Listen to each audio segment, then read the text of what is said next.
Hello बच्चों, welcome to current affairs and general knowledge series. तो आज के इस वीडियो में हम बात करेंगे करंट अफेयर्स के थ्रू क्वेश्चन एंड आंसर। तो जो भी अभी रिसेंट में इवेंट्स हुए हैं उसके बेसिस पे हमने बहुत सारे क्वेश्चंस को यहाँ पे कलेक्ट किया है और यह एग्जाम के पॉइंट ऑफ व्यू से काफी इंपॉर्टेंट है।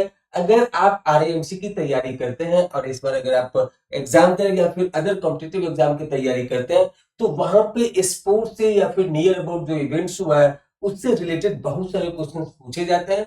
तो इसलिए हमने इसको स्टार्ट किया यहाँ पे। तो अब देखिए पहला क्वेश्चन यहाँ पे कि पहला क्वेश्चन है who won the Laureus sports women of the year 2026 award. Option A Iga Swiatek, option B Aryna Sabalenka, option C Naomi Osaka, option D Emma Raducanu. तो यहाँ पर सबसे पहले आपको ध्यान देना है यह लॉरियस वर्ल्ड स्पोर्ट्स अवार्ड होता है। तो ये होता क्या है, तो जो भी वर्ल्ड वाइड अच्छे स्पोर्ट्स पे परफॉर्म करते हैं, गेम में परफॉर्म करते हैं, उनको ये अवार्ड दिया जाता है। इसे स्पोर्ट्स के क्षेत्र में ऑस्कर की तरह ट्रीट किया जाता है। ये ऑस्कर ऑफ द स्पोर्ट्स भी इसे बोला जाता है। तो इसीलिए यह काफी इंपोर्टेंट हो जाता है। तो यहाँ पे जो 2025 में जिन्होंने अच्छा परफॉर्मेंस दिया तो उनके परफॉर्मेंस के बेसिस पे 2026 में यह अवार्ड दिया गया और इसका जो आयोजन हुआ वह स्पेन की राजधानी मैड्रिड में एंड अप्रैल 20 को दिया गया है। तो अब इसके हिसाब से यहाँ पे क्वेश्चन को देखिए। तो सबसे पहले यहाँ पे क्या पूछा जा सकता है कि लॉरियस वर्ल्ड स्पोर्ट्स अवार्ड कहाँ हुआ था।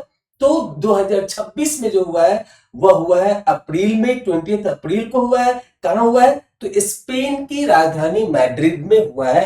अब यहाँ पे स्पोर्ट्स के लिए स्पोर्ट्स वुमेन का अवार्ड किनको दिया गया है यह आपको बताना है।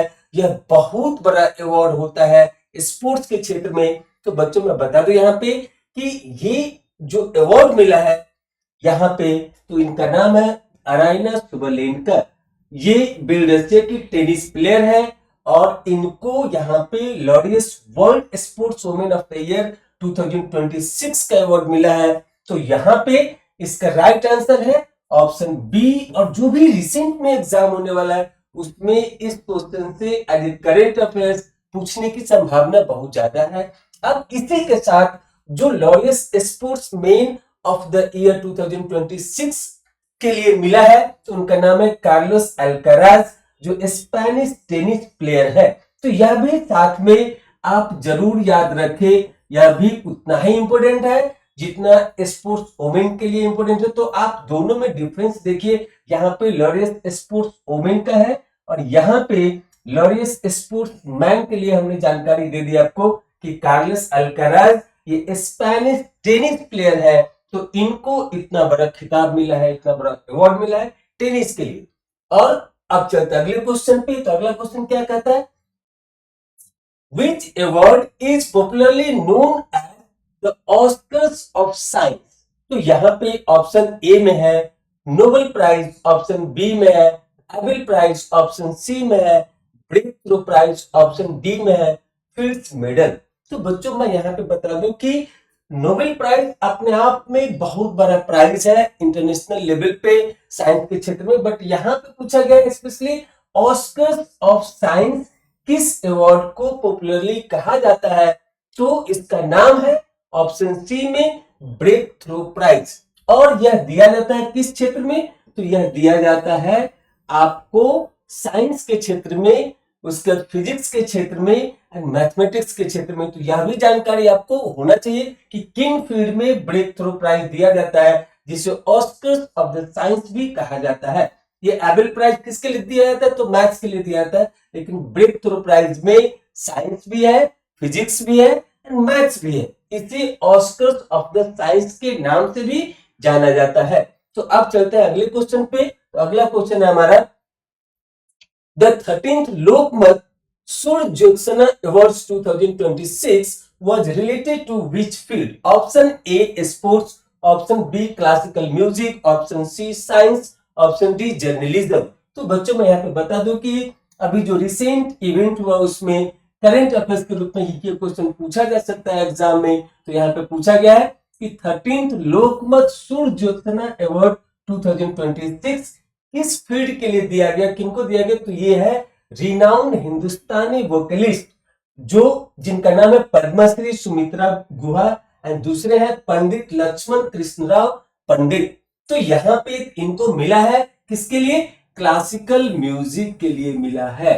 तो यहाँ पे बच्चों हमें ये तो आंसर याद रखना ही है, इसके साथ साथ किनको दिया गया है यह भी हमें याद रखना चाहिए।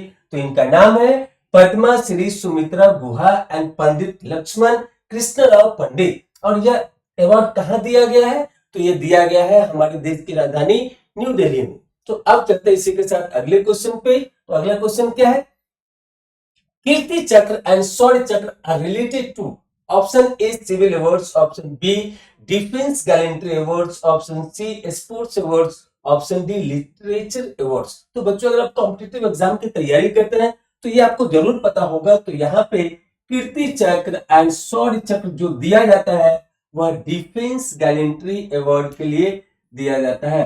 तो इसलिए ये रिलेट करता है डिफेंस गैलेंट्री अवार्ड। सो कीर्ति चक्र एंड शौर्य चक्र डिफेंस गैलेंट्री अवार्ड के रूप में दिया जाता है। तो इसलिए इसका राइट आंसर हुआ ऑप्शन बी। और अगर आप डिफेंस रिलेटेड एग्जाम देने जा रहे हैं तो उसमें यह काफी इंपॉर्टेंट है। अब चलते हैं अगले क्वेश्चन पे। तो अगला क्वेश्चन हमारा क्या है, Uday Kotak was awarded, option A Padma Shri, option B Padma Vibhushan, option C Padma Bhushan, option D Bharat Ratna. तो बच्चों मैं यहाँ पे बता दूं आपको कि अवार्ड के हिसाब से जो सिविलियन का सबसे हाईएस्ट अवार्ड होता है वह होता है भारत रत्न, उसके बाद पद्म विभूषण, उसके बाद पद्म भूषण, उसके बाद पद्मश्री। ये इनका ऑर्डर है हाईएस्ट टू लोएस्ट। बट हमको यहाँ पे उदय कोटक जी को मिला। उदय कोटक ये सिक्योरिटी मार्केट से, स्टॉक मार्केट से और ये बैंकिंग से, फाइनेंस से रिलेटेड बहुत बड़े बैंकर है, बहुत बड़े ट्रेडर है। तो यहाँ पे जो उदय कोटक को मिला है कि वह भारत की अर्थव्यवस्था में थ्रू द बैंकिंग सिस्टम अच्छा कंट्रीब्यूट किए हैं और इनका अच्छा कंट्रीब्यूशन रहा है, इसीलिए इनको पद्म भूषण से, आपने कोटक महिंद्रा बैंक का नाम सुना होगा, उसके ये फाउंडर है। तो यहाँ पे इसलिए इनको दिया गया कि ये उदय कोटक जी बहुत ही अच्छे इंसान है, बहुत ही अच्छे बैंकर्स भी हैं और इन्होंने फाइनेंस की दुनिया में और भारत की जीडीपी में या फिर भारत के ग्रोथ स्टोरी में इन्होंने भी बैंकिंग सिस्टम में कंट्रीब्यूट किया है। तो इनको क्या चीज से मिला, तो इस बार जो 26 जनवरी को आप देखे होंगे कि वहां पे बहुत सारे पद्मश्री, पद्म भूषण, पद्म विभूषण के लिए अनाउंसमेंट होता है, तो उनको फिर अवार्ड दिया जाता है राष्ट्रपति के द्वारा।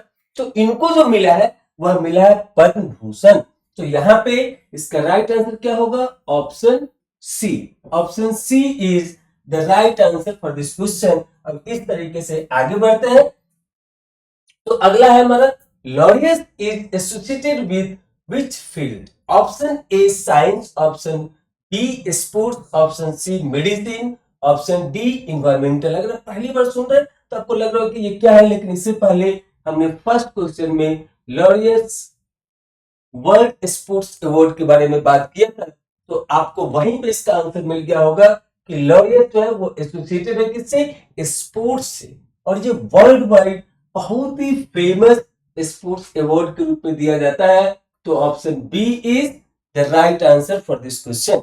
अब चलते अगले क्वेश्चन पे। तो अगला क्वेश्चन क्या है, अगला क्वेश्चन है the Laureus awards 2026 ceremony was hosted इन, जैसा कि हमने पहले क्वेश्चन के इंट्रोडक्शन में ही बताया था कि यह कहां हुआ था, तो 20 अप्रैल को स्पेन की राजधानी मैड्रिड में हुआ था।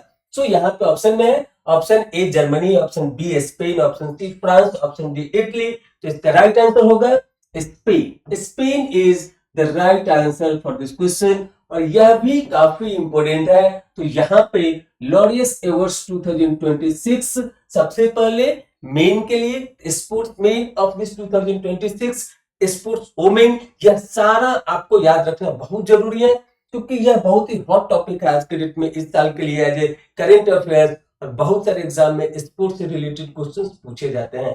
तो यहाँ पे स्पेशली अगर आप डिफेंस की तैयारी कर रहे हैं, आरएमसी की तैयारी कर रहे हैं, अदर कॉम्पिटिटिव एग्जाम की तैयारी कर रहे हैं, तो इन सब टॉपिक से अच्छे अच्छे क्वेश्चन पूछे जाते हैं। तो यहाँ पे यह भी पूछा जा सकता है कि यह अवार्ड कहाँ पे दिया गया था, कौन सी कंट्री होस्ट किया था। तो इसका राइट आंसर है स्पेन। अब चलते हैं अगले क्वेश्चन पे। तो अगला हमारा अराइना सवालेनका, यहाँ पे इनका जो नाम होगा ये स्पेलिंग है SABA। Sabalenka is associated with which sport. तो थोड़ा सा यहाँ पे स्पेलिंग मिस्टेक है, इसको आप चेक कर लीजिएगा इंटरनेट से। So Aryna Sabalenka is associated with which sport? Option A badminton, option B tennis, option C athletics, option D swimming. तो यहाँ पे कई बार नाम को लेकर के पूछा जाता है क्वेश्चन। तो अभी जो पहला क्वेश्चन हमने डील किया था आपको और उसका आंसर बताया था, तो वहीं पे ये नाम आया था। तो क्या है? तो ये टेनिस से एसोसिएट करते हैं। तो इसका राइट आंसर होगा option B. Option B is the right answer for this question. अब चलते अगले क्वेश्चन के ऊपर। तो अगला क्वेश्चन क्या है? तो अगला क्वेश्चन हमारा operation Kaveri was related to option A flood rescue in India, option B evacuation of Indians from Sudan, option C anti-terror mission, option D space mission। तो बच्चों कई बार एग्जाम में जो भी रिसेंट ऑपरेशंस होते हैं उसके ऊपर या फिर जो पास्ट में ऑपरेशंस हो चुके होते हैं उसके ऊपर क्वेश्चन पूछा जाता है। तो यहाँ पे सूडान में जो वहां पे इंटरनल कॉन्फ्लिक्ट था तो उसके कारण वहां से इंडियंस को इवैक्यूएट किया गया था भारत सरकार के द्वारा, इसलिए operation Kaveri was related to evacuation of Indians from Sudan. So option B is the right answer for this question। अब चलते हैं अगले क्वेश्चन के ऊपर। तो अगला क्वेश्चन क्या है? Which country hosted the COP28 climate summit? Option A India, option B UAE, option C UK, option D Brazil. तो यहाँ पे इसका मतलब होता है कॉन्फ्रेंस ऑफ पार्टीज। सो ये 28 सम्मेलन है यूनाइटेड नेशन का क्लाइमेट चेंज के ऊपर। तो इसका जो होस्ट हुआ था, जो होस्टिंग कंट्री है उसका नाम है UAE। Option B UAE। 28 का मतलब है कि 28वां बार 28 टाइम्स कॉन्फ्रेंस ऑफ पार्टीज हो रहा है।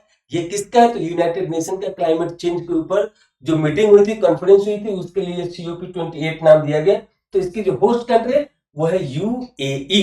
तो इस तरीके से हमने बहुत ही टॉप क्लास के क्वेश्चंस आपके सामने 10 क्वेश्चन रखे और आप इसे अच्छे से एंजॉय भी किए होंगे। आप इसे नोट भी जरूर करना क्योंकि बहुत ही मार्केबल क्वेश्चन हमने यहाँ पे दिए हैं। यह आपसे पूछा जा सकता है आने वाले एग्जाम में और इसके साथ साथ आपकी जानकारी भी काफी स्ट्रांग होगी। तो इसी के साथ अब आपकी बारी है टेस्ट योरसेल्फ। तो यहाँ पे हमने क्वेश्चन में दिया है the Nobel peace prize is awarded in. यह भी काफी इंपोर्टेंट है। Option A USA, option B Norway, option C Sweden, option D Switzerland. तो इसका इस क्वेश्चन का आंसर आपको बताना है। अगर आपको पता है तो तुरंत हमें मैसेज कर दीजिए।